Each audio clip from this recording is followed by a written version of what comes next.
It's the sure sign of a good time. The just right taste of Bud Light. Here we go.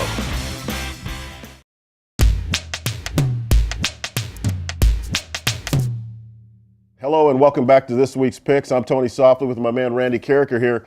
Randy, let's start off with the New Orleans Saints. That game last week, I mean, there was an explosion by the Rams.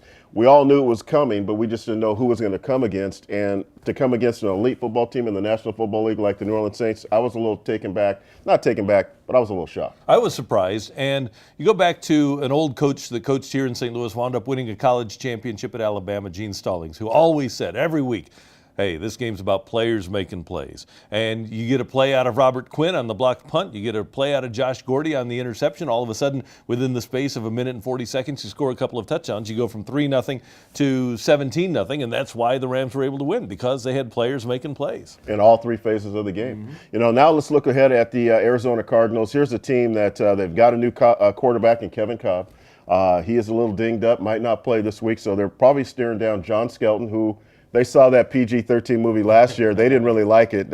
So, you know what, it's going to be interesting to see what happens. But let's just take a look at that offense. Do they have enough weapons? Can he manage that game against a Rams defense that really is playing pretty well right now? No, the only weapon they really have is Larry Fitzgerald. They thought Andre Roberts would do some good things. He hasn't been able to. They thought Todd Heap as a free agent would do some things. They drafted Ryan Williams. He's out for the year. He suffered a knee injury during training camp. They really only have one weapon, and that's Larry Fitzgerald. If you contain him for the Cardinal offense, you're in pretty good shape. And I would guess that John Skelton will see a lot of things, a lot of blitzes dialed up, and a lot of looks that he has never seen before. I'm sure Ken Flagel's going to dial up a few things that are going to surprise him. And you know what? And the offensive line has really been piecemealed together. They've had a hard time even protecting Cobb. So let's move to the other side of the ball. When you look at the defense, they're scrappy. They've gone to the 3-4 Pittsburgh-style defense.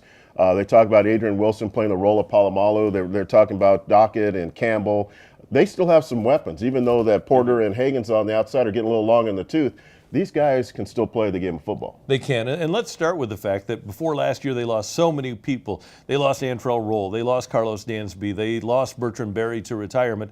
And they're trying to reload after going to that Super Bowl several years ago. But they do have some people. And obviously, number 24, Adrian Wilson. He's a guy that has caused havoc with the Rams over the years. And he is the first guy that you have to look at when you're coming out of the huddle. If you're A.J. Feely, you have to point out number 24. But you're right. The Rams' offensive line has to block, because Dockett is a threat, Campbell is a threat. There are a lot of things there on that defense. Joey Porter can still dial it up now and then. There are a lot of things that the Rams have to be wary of, but first and foremost is number 24. Let's talk about the phenom rookie, Patrick Peterson. This guy's had two punt returns or kick returns. I can't remember which. Both punt. Both punt. The last one was 82 yards for a touchdown. This guy's done everything that everybody expected him to do coming out of LSU, coming to the National Football League. He's still developing as a corner, but as far as a threat on punt return and those special teams, this guy's off the chart. Tony, I think he's reached Deshaun Jackson's status in terms of keeping the ball out of his hands. You punt the ball to the sidelines, or you just punt the ball out of bounds. If you're the Rams, you don't let Patrick Peterson have an opportunity to return against you. There are some guys where you kick it down the middle and you take your chances. He is not one of them, because in a game like the Rams are playing against Arizona, that will likely be the difference. That sort of mistake, kicking the ball to Patrick Peterson. A.J. Feely's 1-1 in his starts. He's getting his third straight start. What are your feelings on him? Is he managing the game well enough?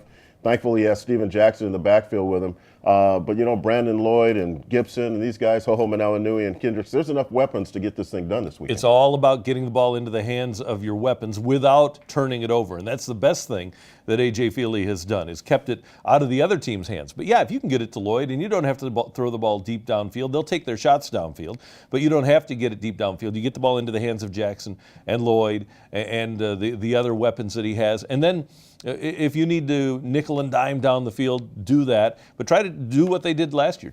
Or last week, rather. Try to get the ball through a turnover into the hands of your offense in the red zone and see what happens there.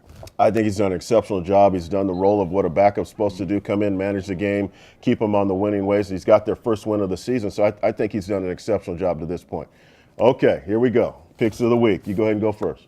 All right. I think that Arizona's going to have real trouble getting on the scoreboard. I would guess that Larry Fitzgerald will get his, and they might put 10 on the board. But I think the Rams have kind of found themselves offensively, especially in terms of just managing the game. If they can exhibit the same sort of effort that they exhibited last week against New Orleans, the Rams should win this game 24-10. You know, and I'm going to lean that way too with the Rams win, not being a homer or anything, just because I see the excitement. As a sideline reporter, I watched those guys grow last week as a team right there on the sideline, right in front of everybody's eyes. I think they came together as a team. I think they're going to be able to put some points on the board against this defense, even though they're scrappy. They played against Baltimore well last week.